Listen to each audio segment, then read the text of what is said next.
bienvenue sur Diagonale la leçon avec comme présentateur aujourd'hui Stéphane Laborde. Bonjour Stéphane. Alors bonjour, donc Diagonale la leçon spéciale aujourd'hui, le thème l'opposition. Alors Éloi, qu'est-ce que c'est que l'opposition? Alors l'opposition, nous en avons déjà parlé, c'est donc un thème qui revient fréquemment dans les finales de pion.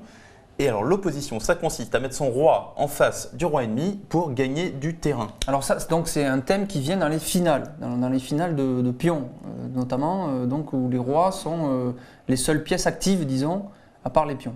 Voilà, et c'est pour ça d'ailleurs qu'il y a opposition en finale de pion principalement, puisque là, le roi donc étant la seule pièce restante sur l'échiquier, on peut avoir ce qu'on appelle l'opposition. Alors ça vient justement du mouvement du roi qui se déplace de une case par une case. Donc, quand on met notre roi en face du roi ennemi, on prend ce qu'on appelle l'opposition, on en a déjà parlé, c'est-à-dire qu'on va l'obliger à jouer un coup et à céder du terrain. Ça, c'est toute l'idée. Donc, l'opposition, qu'est-ce que c'est en gros? C'est un thème, c'est une technique en fait de finale qui permet soit de gagner du terrain, soit d'aller soit à gauche, soit à droite. En fait, c'est… Oui. Donc en résumant, si je comprends bien, c'est mettre le roi en face et j'oblige les noirs à jouer en fait, c'est ça. Je les mets en ce qu'on appelle en zugzwang. Oui, enfin, on est obligé de jouer un coup qui ne va pas être bon, c'est-à-dire que je vais être obligé de m'éloigner du lieu de bataille. Voilà, alors l'opposition est particulièrement efficace quand on a deux objectifs, un à gauche et un à droite, on l'oblige à choisir son côté de défense et on va de l'autre côté. Ça, c'est une des utilisations et il y en a d'autres. Donc je propose tout de suite qu'on voit un premier exemple. Alors premier exemple, allons-y. Alors donc tu nous as concocté un premier exemple sympathique. Un premier exemple très très simple. Donc on voit deux rois, un roi en H5 pour les blancs, un roi en G7 pour les noirs, et donc un pion F4 pour les blancs et un pion F5 pour les noirs. Alors qu'est-ce qui va se passer dans cette position? Les blancs vont essayer de ramasser naturellement ce pion noir. Ils vont donc jouer roi H5 en G5. Ils prennent l'opposition, c'est-à-dire qu'ils se mettent face au roi ennemi. Mais tout de suite, ce n'est pas le facteur le plus important. Qu'est-ce qui est très important ici, c'est que les noirs doivent jouer un coup, ça c'est clair, et qu'au prochain coup, les blancs vont vraisemblablement manger ce pion. Et comme on l'a déjà vu dans les finales de roi et pion contre roi, donc ce qui va arriver ici, il faudra justement, quand les blancs vont prendre ce pion noir, prendre nous-mêmes, côté noir, l'opposition. Donc ici, la défense est l'unique défense, enfin, disons il y a un mauvais coup et que des défenses, il faut jouer roi F8. On va voir pourquoi plus tard. Moi j'aurais tendance à jouer roi F7. Oui, tout à fait. Alors roi F7, ça aurait été la faute. Alors c'est ce qu'on va voir, puisque après roi prend pion, maintenant ici, on amène maintenant le roi sur la case F7, c'est-à-dire qu'on l'amène, on a gagné un temps, on a décalé d'un coup. Alors si j'avais joué roi F7 tout de suite, j'aurais été obligé de partir en fait. Voilà, alors on peut revenir dans la position. Dans cette position-là, si on joue roi F7 maintenant, qui est une autre possibilité, il y a roi prend pion F5. Le roi noir. Et là c'est à moi de jouer, c'est la différence, c'est-à-dire que là c'est au noir de jouer, donc à moi. Alors que tout à l'heure, c'est l'inverse. Tout à l'heure, c'était l'inverse. Donc ici, comme les noirs sont obligés de jouer, ils sont obligés d'aller soit à gauche, qu'on va envisager ici, de jouer roi 7. À ce moment-là, on fait roi G6. Ça, on a déjà vu dans la leçon précédente pourquoi ça gagne, puisque maintenant le pion n'a plus qu'à avancer très simplement. Ici, c'est pas bon. En revanche, en jouant au premier coup roi F8, roi prend F5 et maintenant roi F7, là, on force les blancs à choisir leur côté avant nous.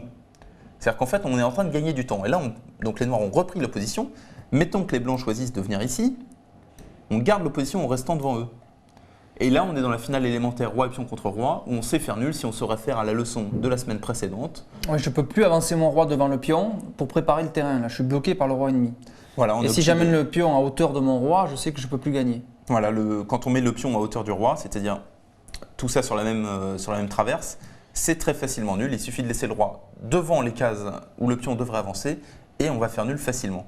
Donc ça, c'est un premier exemple. On peut revenir sur la position de départ, qui est donc la suivante. Ici, roi G5, il ne faut pas jouer roi F7, puisque ça permettra aux blancs de garder l'opposition. Il faut jouer roi F8, les blancs prennent le pion, et maintenant roi F7. Et là, c'est les noirs qui vont prendre à leur tour l'opposition. Donc les noirs arrivent à annuler, dans ce cas-là, donc là, c'est un thème d'opposition pris par les noirs pour annuler la partie. Voilà, alors évidemment, ce qui est très important, c'est de maîtriser ça complètement, ce qui fait qu'en partie rapide ou en blitz, là où on n'a plus trop le temps de calculer, pouvoir jouer d'instinct roi F8 et non pas roi F7 dans cette position. Donc premier exemple très très simple, on va en voir un autre qui réfute un peu ce cas-là. C'est là on a avancé les pions d'une case plus haut, le pion blanc est plus proche de la promotion maintenant. Oui, d'accord. Alors ça change tout. Ça change tout parce qu'on ne peut pas jouer roi F9. Voilà, déjà, on ne peut pas jouer ça. Et en plus, de toute façon, cette finale est gagnante puisque quand le roi Donc ça, c'est un supplément à la finale roi et pion contre roi qu'on n'avait pas vu la dernière fois, qu'il faut absolument voir ici. Même si les noirs ont l'opposition, quand le pion est sur la 4e rangée, eh bien, il n'y a pas de problème, ça gagne de manière forcée, quel que soit le trait. Donc ici, il n'y a aucune différence. Les blancs n'ont qu'à jouer roi E6. Donc là, évidemment, il faut venir en E8, c'est la défense logique. Même si ça perd quand même, c'est le bon réflexe à prendre, venir sur cette case-là. Maintenant, on pousse le pion. Le roi reste sur la case de promotion. On pousse encore. Ouais, c'est le seul exemple où le pion peut avancer pour faire Voilà, dame. c'est le contre-exemple. Le roi est obligé de quitter un peu la défense de la promotion. Roi E7, suivi de dame. Et ici, ça gagne. Alors, revoyons un peu la différence. C'est que dans cette position, roi F6, roi F8, les noirs prennent l'opposition. Mais malheureusement, comme le pion est déjà à 3 cases de promotion, c'est-à-dire qu'il est sur la rangée où il se trouve actuellement, il n'y a pas de problème. La finale est gagnante dans tous les cas, quel que soit le joueur qui a le trait. Donc ça, c'est un contre-exemple en fait. C'est le contre-exemple en fait. L'opposition en défense ne suffit pas puisque les blancs n'ont qu'à pousser le pion. D'accord. Maintenant, on va passer à des exemples un peu plus compliqués, un peu plus parlants. Celui-là. Alors, qu'est-ce qu'on voit ici? Alors là, c'est plus compliqué, il y a deux pions. Deux pions contre deux. Alors, effectivement, ce qu'on a dit en début d'émission est très très vrai. Pour qu'il puisse y avoir opposition, il faut que les pions soient bloqués. C'est-à-dire que si les pions ne sont pas bloqués, on peut toujours prendre l'opposition, mais là, le joueur joue un coup de pion sur un terrain neutre de l'échiquier et reprend à son tour l'opposition. Oui. C'est-à-dire qu'en fait, on n'est pas obligé de jouer le roi. Ça marche que si on n'a que le roi qui peut jouer. Voilà, tout à fait, c'est ça. S'il y a d'autres pions ailleurs qui peuvent jouer, ça ne marche plus, il n'y a plus d'opposition. Alors ici, très très important, voyons un peu ça. Les pions sont bloqués. Donc l'objectif pour chacun des camps, si on veut gagner cette position, c'est d'aller chercher, je dirais, le pion le plus éloigné. Donc pour les blancs, le pion en F5 et pour les noirs, le pion en G3. Puisque c'est le seul qu'on pourra prendre, évidemment, les pions se défendant mutuellement. Alors ça, qui de jouer là, dans cette position? Alors dans cette position, c'est au blanc de jouer. Et il y a un coup gagnant, alors que tous les autres coups font nul. Donc qu'est-ce qui se passe? Voyons par exemple le premier coup, un mauvais coup. On amène le roi sur la case C4. Donc là, on ne prend pas l'opposition. Là, on ne prend pas l'opposition. Donc très vite, c'est les noirs qui vont le faire. Ils vont mettre le roi face à notre roi. Ils vont le mettre en C6. Et là, on peut tout essayer maintenant avec les blancs. Il n'y a plus rien à faire, on n'a plus aucune chance de passer. Après roi D4, roi D6. Là, on ne peut pas aller sur la case E4, puisqu'il y a le pion. On ne peut pas monter, puisque le roi noir contrôle. Donc, on revient en C4. Il revient en C6. Et là, vous voyez toujours ce fameux barrage de 3 cases. Il nous empêche complètement de passer. Et évidemment, si on recule... Là, c'est les noirs qui peuvent gagner. Voilà, ça va permettre aux noirs d'avancer maintenant. Bon, enfin là, ils ne peuvent toujours pas gagner. Mais effectivement, ils ont avancé d'un cran et ils ont toujours gardé cette opposition, puisqu'ils contrôlent encore les 3 cases face au roi. Donc roi C4 n'est pas une bonne option dans cette position, ce n'est pas le bon coup. Il faut faire attention. Le bon coup, voilà, c'est de prendre nous-mêmes l'opposition directement, avec roi en D4. Alors là, que peuvent faire les noirs? Ils ont plusieurs mauvais choix, c'est-à-dire que ils peuvent aller soit à gauche, soit à droite. Bon, il faut rester près des pions, non? En principe, oui. Alors, on va regarder tout de suite cette solution qui est perdante immédiatement. Roi C6 perd à cause de roi E5. Et on ramasse tous les pions et après on gagne facilement. Voilà, à venir, on ramasse les 2 pions. Et là, comme on l'a déjà vu dans une édition précédente de finale de pions, quand on a 2 pions, donc en finale de pions, roi et 2 pions contre roi, ça gagne pratiquement à tous les coups, pour ne pas dire à chaque fois. Donc ici, roi C6. Oui, ça gagne à chaque fois dans la mesure où le roi noir ne peut pas prendre un pion directement. Voilà, il ne faut pas non plus que les pions soient doublés. Enfin, il y a des très très rares exceptions. Enfin, si les pions sont soit liés, soit suffisamment séparés et non en prise du roi noir, ça gagne facilement. Voilà, oui. C'est clair. Donc ici, roi D4, joué au premier coup. Le roi noir, évidemment, reste auprès de ses pions. Et là, nous allons introduire un nouveau concept, celui des cases critiques. Alors, pour prendre ce pion-là, il y a une règle très simple, il faut réussir à se trouver sur la colonne, sur la même rangée que le pion avec notre roi. Donc ici, évidemment, on va aller sur la case C5, très simplement. Et là donc c'est bon. Là on est sur la case critique, le roi noir ne peut plus nous contrer. Et là, la grosse pointe, c'est que les noirs ne peuvent pas prendre de position dans cette position. Ils ne peuvent pas jouer roi E5 se mettant face à notre roi, puisqu'il y a le pion en F4. Donc ici, les noirs ne peuvent pas reprendre l'opposition et on va voir qu'il n'y a plus de solution pour eux pour s'en sortir. Par exemple, amenons le roi toujours près des pions, on va rester près des pions. Ouais, roi F6. Roi F6, roi D6, voyez que là, le roi blanc est en train de contourner complètement cette formation de pion. Et on a l'opposition en plus. On a l'opposition, le roi noir doit partir. Mettons qu'il vienne en G7. Là, c'est très simple. Maintenant, il n'y a plus besoin d'opposition puisqu'on est vraiment trop proche du pion. Roi E6 attaque le pion. Roi G6 défend le pion. Et là, on s'aperçoit qu'on va mettre le roi noir en zigzag puisqu'on va jouer roi E5. La case F6 est contrôlée par le roi. La case G5 est contrôlée par le pion. Le roi noir doit partir, il doit bouger. Il a donc que des mauvaises options, puisqu'au coup d'après, on va prendre le premier pion, puis le suivant. Puis le suivant, et donc on gagne facilement la finale après. On gagne extrêmement facilement donc cette ça c'est intéressant. On a vu, donc pour prendre le pion le plus arriéré, il faut être sur la même rangée que ce pion. Oui. Et ça, on l'obtient en prenant l'opposition. Donc reprenons la finale depuis le début. Ici, il faut jouer roi en E6, c'est la défense la plus logique. On amène notre roi en C5, on s'est mis sur les cases critiques du pion. Le roi noir ne peut pas reprendre l'opposition, il doit reculer. Alors bon, évidemment, il peut aller sur une autre case, ça ne changera plus rien à l'affaire maintenant. Puisque la cause est entendue ici, on vient en D5. Il n'y a absolument aucun bluff possible. Il vient en F6, il essaie de s'accrocher à ces cases proches de son pion. On joue roi D6. De toute façon, il a un problème, c'est qu'il n'a pas cette case. Il n'a pas cette case, le pion F4 est une véritable épine. Lui prend les cases G5 et E5, donc ici il n'y a pas le choix. Il faut qu'il déménage encore d'une case, peut-être en F7. On monte en E5, roi G6, et on se retrouve dans une position similaire après roi E6, on va gagner le pion F5. Donc bref, reprenons la position de départ. Donc là, le coup, c'est de prendre l'opposition avec roi D4. Prendre l'opposition avec roi D4, ce qui nous permet au coup d'après, puisque là les noirs ont le choix entre deux côtés, de toute façon, il va lâcher soit la case là, soit la case là. Il va lâcher une de ces deux cases. Et une fois qu'on sera mis dessus, on sera sur les cases, sur la même rangée que le pion noir. Et là, on va lui manger son pion. Donc, exemple très simple. Ici, les blancs gagnent. Donc là, donc si je résume, hein, donc on prend l'opposition et après, on obtient une case critique sur la même rangée que le pion ennemi et ça suffit pour gagner. Ça suffit pour gagner, oui, tout à fait. D'accord, donc en tout cas, le thème, c'est bien l'opposition, donc les rois face à face et forcer les noirs à jouer. Voilà, c'est l'opposition qui nous permet de nous mettre justement sur les cases critiques du pion. Nouvel exemple, un peu plus compliqué. Celui-là, donc là vous voyez… On dirait presque le même exemple. C'est presque le même exemple, sauf que j'ai inversé, le pion G6 est en G6, au lieu d'être en G4, et le pion blanc est en G5, au lieu d'être en G3. Et là, ça change tout. Ça change tout. Ça change tout pour une raison très simple, c'est que le pion à prendre maintenant, il est ici, côté blanc. Oui. Le pion à prendre, il est sur la 6e rangée, non plus sur la 5e. Et ça, c'est très très important, très très grave. Donc là, bon… Est-ce que ça veut dire que si on arrive à mettre le roi sur la 6e rangée, est-ce qu'on pourra gagner? Voilà, si on met le roi sur la 6e rangée, on va gagner. Tout à fait. C'est ça que ça veut dire. Alors ici, on va donc essayer d'y aller.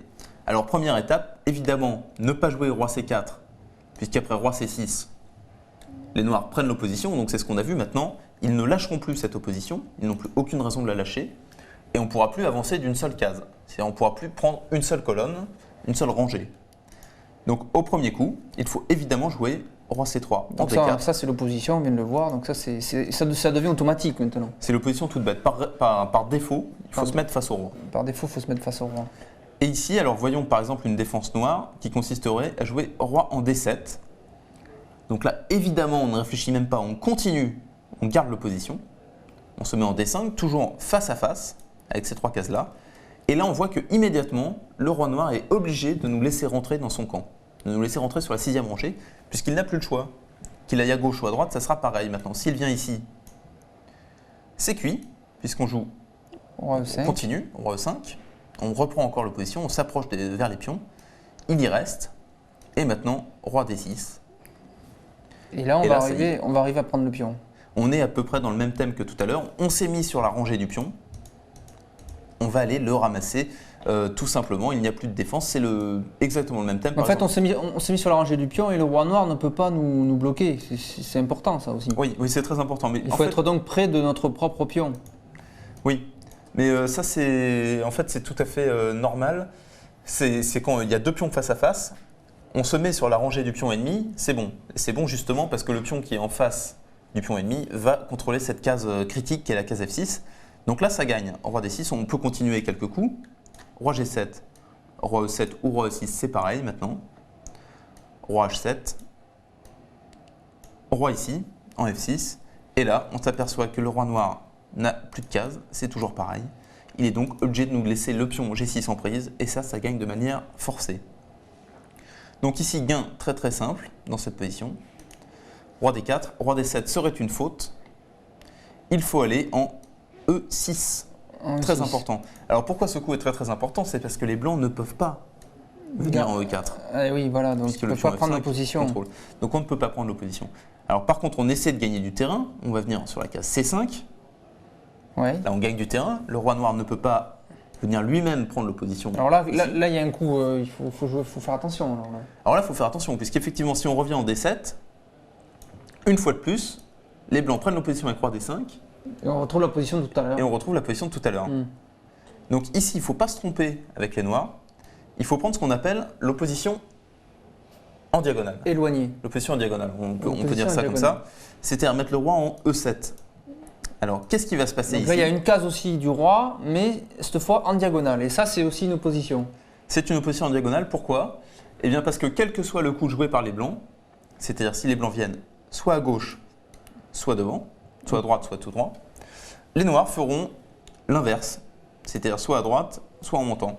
À la différence, donc c'est bien. Pourtant, le roi blanc serait bien sur la 6e rangée. Mais on n'est pas assez proche de notre pion. Le roi blanc serait bien sur la 6e rangée, mais ici, c'est les noirs qui prennent l'opposition et qui sont eux aussi sur la 6e rangée. Et donc là, qui nous empêchent d'aller ramasser ce pion. Bon, aussi, ici, il n'y a plus d'échappatoire. Si on vient en C7, on voit qu'on n'avance pas. Ou c'est même les noirs qui peuvent gagner, attention. Alors oui, très bonne remarque. Ici, ça serait possible que les noirs gagnent dans cette finale. Mais enfin, non, ça serait nul quand même. Mais il faut faire attention. Il faut faire attention. Ne nous enflammons pas en finale, puisque de toute façon, voilà, c'est très bien. On voit que tout le monde peut gagner la finale de pion quand même. Il y a quand même un matériel qui est égal. Il n'y a pas un déficit énorme. Donc là, ce qu'on a vu sur roi C6, les noirs reviennent. Et sur roi D5, là, nous avons la même position que précédemment, sauf que c'est aux blancs de jouer. Et là, ça change tout. Puisque c'est les blancs qui ne peuvent plus gagner de terrain. Au lieu que les noirs doivent en concéder, les blancs ne peuvent plus en gagner. Après roi E5, suit bien entendu roi E7. Voilà. On garde l'opposition. Si le roi recule, le roi avance, très simplement. Donc ici, je pense que les flèches sont assez explicites dans cette position. Si le roi blanc monte, le roi noir va se mettre en face. Si le roi blanc va à droite, le roi noir va se mettre à gauche, toujours en face. Donc, ici, c'est l'opposition en diagonale, l'opposition éloignée qui gagne, qui fait nul systématiquement. Qui fait nul systématiquement. Donc reprenons encore cet exemple depuis le début, puisqu'il est assez ludique et assez important. Premier coup. Les blancs tentent d'avancer, de prendre. En tout cas, on prend l'opposition tout de suite. Roi D4, c'est la meilleure façon d'essayer de gagner. Roi D4 prend l'opposition. Roi E6, c'est le seul coup qui fasse nul, puisque sur roi D7 suivrait roi D5 qui prend l'opposition et qui gagne, puisque là on va se mettre sur une des cases critiques du pion. Enfin, pas tout de suite. D'abord sur roi E7, on va encore prendre l'opposition, et là on va y aller. Voilà, parce qu'il faut prendre la 6e rangée, mais le plus proche du pion possible. Le plus proche du pion possible, ça c'est très important. Donc voilà, roi D7 faute, roi E6 c'est le meilleur coup, c'est le seul coup même. Roi C5 on essaie quand même d'y aller, et là le coup clé de cette position, c'est la défense avec roi E7, donc qui prend l'opposition en diagonale. Et qui empêche les blancs de passer. Et qui empêche les blancs de passer. Donc un zugzwang du côté noir en fait, on arrive à bloquer les blancs complètement. Oui. Donc voilà. Exemple suivant, et dernier exemple pour cette leçon aujourd'hui. Les blancs ont le roi en C3, les noirs ont le roi en C6. Et là, on va voir que l'opposition ne passe plus par les cases critiques, mais simplement par le fait qu'on force le roi noir à choisir s'il part à gauche ou à droite, n'est-ce pas? Oui, tout à fait. Donc ici, qu'est-ce qu'il faut faire? Eh bien, évidemment, bien entendu, vous l'avez deviné. Il faut prendre l'opposition. Il faut prendre l'opposition. Le roi monte en C4. Le roi noir a le choix entre rester sur les côtés près de la défense de ses pions ou aller en C7, qui semblerait plus souple, ou partir très très loin. Alors, premier choix, roi B6. qui est le moins teigneux. Mais on voit tout de suite, on pénètre. On joue roi D5. Là, alors là, on est carrément sur la case critique puisqu'on va prendre le pion au coup d'après. Donc c'est gagnant. Roi C7, roi prend pion. Et là, c'est gagnant puisqu'on a ce qu'on appelle un pion passé éloigné. Et de toute façon, en fait, le pion tout seul en E4 suffirait à gagner. Donc il n'y a pas de Là, problème. ça suffit puisqu'on peut jouer après au coup d'après roi F6 Voilà, et préparer le chemin pour le pion comme on a vu pour gagner les finales de pion. tout à fait. Donc ici, ça serait gagnant très facilement. Maintenant, mettons qu'il vienne en C7. C'est une autre possibilité, mais ça nous laisse évidemment la même chose avec roi D5 ou également avec roi C5. C'est au choix. Ici, de Alors toute là, par façon, contre, on peut voir que c'est pas si simple que ça parce que les noirs peuvent prendre l'opposition. les noirs peuvent jouer roi D7. On prendrait bien entendu le pion. Ils continuent à garder l'opposition. Donc là, les noirs ont l'opposition, on l'a vu tout à l'heure, donc ça c'est parti nul ça. Ça, c'est une finale nulle, mais on a vu également dans le cours de la dernière fois qu'on avait un pion passé éloigné. C'est-à-dire qu'ici, il y a deux pions là qui jouent un rôle très important. D'accord, alors est-ce qu'on peut comprendre pourquoi? Alors, on va comprendre pourquoi. On joue roi D5. Ici, pour faire nul, le seul coup, c'est de garder l'opposition, c'est roi D7. Maintenant on pousse le pion. Et non, maintenant, on ne pousse pas le pion. On n'est pas pressé d'avancer ce pion. Ah bon. On va d'abord aller chercher le pion ennemi de l'autre côté. Et ça, c'est le fameux pion passé éloigné qui fait diversion et qui oblige les noirs à revenir dessus. Mais Ici, il suffit de suivre le roi. suivre le roi. Est-ce qu'on peut pas jouer roi C7 pour garder l'opposition? Oui, on peut garder encore l'opposition. Mais là, le problème, c'est qu'après roi B5, On garde l'opposition. on garde encore l'opposition. Mais comme on l'a dit en début d'émission, il y a deux pions passés. Ah Il y a d'accord. deux pions de plus, puisqu'après roi prend B5, donc là, l'opposition n'a plus vraiment cours ici.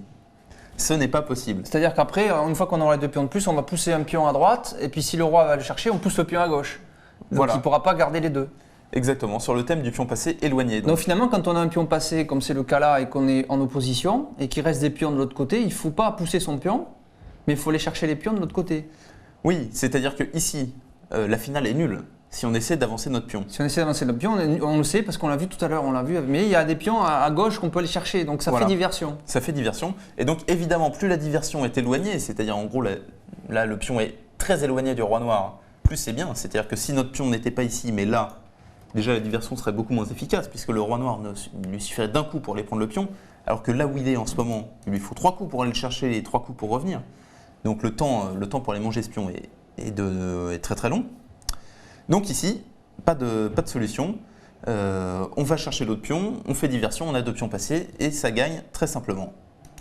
Donc, autre nouvelle possibilité, après roi D5, oui, roi D7, donc ça perd. Ça perd tout, très simplement. Autre possibilité dans la position de départ.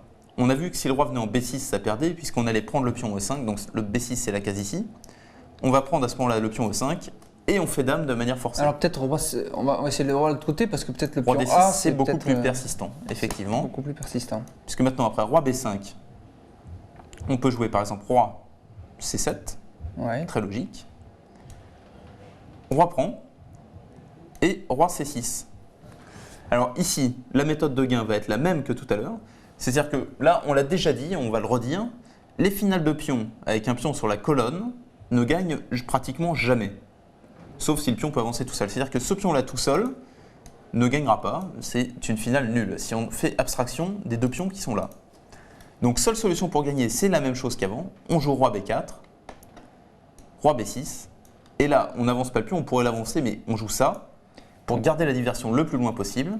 Et là, si les noirs cherchent à garder l'opposition, Donc avec roi C6, le coup qui permet de la récupérer, c'est A5. A5 récupère l'opposition, faisant diversion tout simplement. Là, il n'est plus trop question d'opposition en fait dans cette finale, puisque là, il est question de diversion principalement. Le roi doit venir quand même garder ce pion qui menace d'aller à dame. Et là, pendant qu'il y va, tout de suite, on va de l'autre côté. On ramasse le dernier pion, et celui-là, il n'y a plus qu'à l'avancer. C'est une finale élémentaire. Et là, le roi noir est complètement aux fraises, comme on dit, pour arrêter le pion. Voilà, d'autant plus qu'on va intuitivement du bon côté, c'est-à-dire du côté qui va repousser le roi noir. On se met sur la case D6, après roi B6, on avance notre pion. Il n'y a plus rien qui peut l'empêcher d'aller à dame et donc de gagner cette partie. Donc roi et dame contre roi, vous savez déjà le faire. Dans la leçon, on l'a déjà vu plusieurs fois. Voilà, alors on peut peut-être faire une conclusion sur cette opposition. Oui, donc alors moi j'ai compris, donc l'opposition c'est mettre les rois face à face, ça peut être des fois en diagonale, quand on n'a pas d'autre choix. Et suivant les finales de pions, alors dans les finales de pions, quand il y a des chaînes de pions, l'idée c'est de prendre le pion le plus éloigné de la chaîne et d'arriver à se mettre sur la même rangée que le pion qui défend la chaîne. Voilà, alors ça c'est les fameuses cases critiques, c'est-à-dire qu'il y a un pion qui défend un autre pion, il faut attaquer le pion défendant et non pas le pion défendu, ça paraît très logique. Et pour ça, il faut se mettre sur la même rangée que ce pion, c'est les fameuses cases critiques. Et pour y arriver, on se sert du moyen très simple qu'est l'opposition, c'est-à-dire qu'on va se mettre face au roi ennemi, le roi ennemi va devoir bouger soit à gauche soit à droite, on va aller de l'autre côté, on va le prendre à contre-pied, à revers, on va se mettre sur les cases critiques et ensuite on va aller chercher le pion. Ça, c'est effectivement une des utilisations de l'opposition. Mais alors, quand on a les rois très éloignés, comme ça, par exemple, parce que là, on a vu des rois tout proches, donc on a pris l'opposition tout de suite. Mais si les rois sont plus éloignés, on peut calculer de prendre l'opposition aussi? Alors ça, c'est justement le thème de la prochaine émission Diagonale de la leçon. Ça va être les cases conjuguées. Les cases conjuguées, c'est une opposition qui est très très éloignée, voire même pratiquement introuvable. En fait, c'est l'élément le plus difficile à comprendre des finales de pion. C'est une opposition à très très long terme. Alors, est-ce qu'il faut mettre le roi ici ou là, quand le roi ennemi est à l'autre bout de l'échiquier, là ou là? Ça fait des différences. Ça fait la différence entre gain ou nul dans certaines positions. En fait, c'est une extension. Les cases conjuguées. Donc, c'est l'opposition à distance. Voilà, c'est ça. L'opposition à distance. Il y a l'opposition toute bête qui est roi face à roi. L'opposition à distance qui est donc. On a vu diagonale déjà. Il y a l'opposition diagonale qui est une sorte d'opposition éloignée. Ouais. L'opposition très éloignée qui est par exemple le roi en E1 contre le roi en E8. Ça, on arrive encore à voir en se référant aux couleurs des cases. Et les cases conjuguées, ça devient très très compliqué. C'est-à-dire que là, les rois sont n'importe où sur l'échiquier. C'est en fonction de la structure de pion que ça se joue. Et ça sera le thème de la prochaine émission Diagonale de la leçon, donc que vous verrez lundi prochain. D'accord. Il n'y aura que ce thème-là ou une autre d'autres thèmes? Il n'y aura que ce thème-là, il est énorme, il est très très difficile. Je pense qu'on verra un ou deux exemples tout au plus. C'est un thème très compliqué. Donc pour conclure sur ça, les finales de pion, c'est très simple. Revoyez tout et je pense que vous aurez à peu près tout compris à cet élément clé des échecs. C'est très important les finales de pion. C'est très très important. Il suffit de prendre un pion au début de la partie, vous échangez toutes les pièces. Si vous savez si c'est gagnant ou nul, ça fait toute la différence. D'où l'importance d'un pion, en fait, qu'on comprend les grands champions qui ont un pion de plus, ils gagnent les parties. C'est notamment parce qu'en finale, le roi contre roi, ils savent comment gagner. Oui, ils font du chantage toujours à ces positions gagnantes.